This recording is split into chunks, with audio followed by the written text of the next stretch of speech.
Hey, Jake with B&H. Today we're taking a look at two new exciting lights from Westcott, the FJ80 and the FJ200.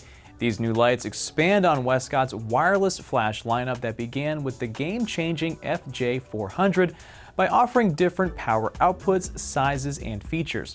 We're going to give them a test in the studio today and see what they're all about.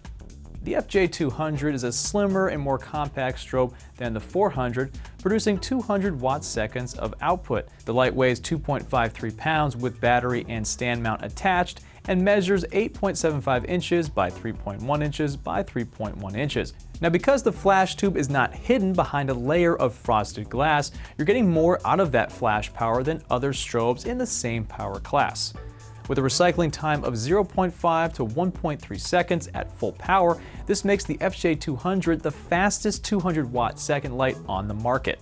With shorter recycle times, the odds of getting the shot when it counts gets a whole lot better.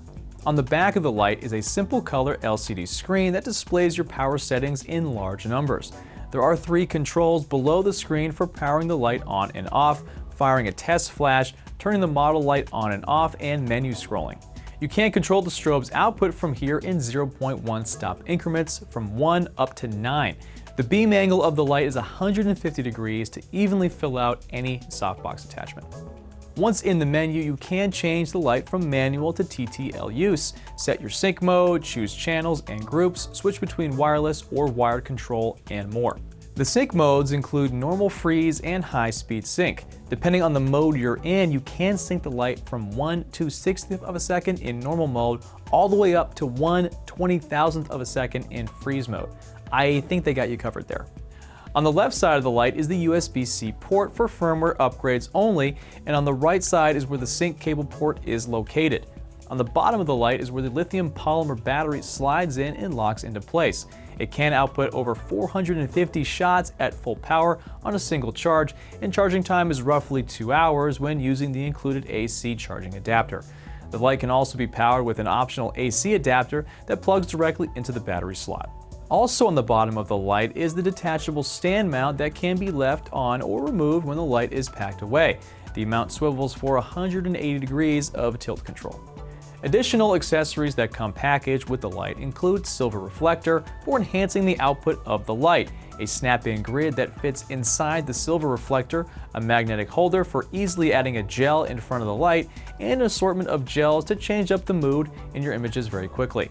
Other accessories sold separately include a snoot with a grid attachment and an AC power adapter.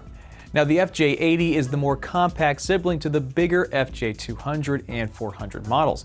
Outputting 80 watt-seconds of light, the FJ80 features a circular speedlight design and has a recycling time of 0.5 to 1.2 seconds at full power. It can be mounted directly on top of the camera, on the included baseplate stand, or on a light stand. It features a full articulating head and weighing in at 0.97 pounds, the FJ80 is the most compact light in the lineup. The biggest feature on the light has got to be its universal capabilities. It is the only speedlight that can work with most camera brands right out of the box. Without needing brand-specific accessories, you can easily swap the FJ80 between Canon, Nikon, Fuji, Olympus, and Lumix cameras.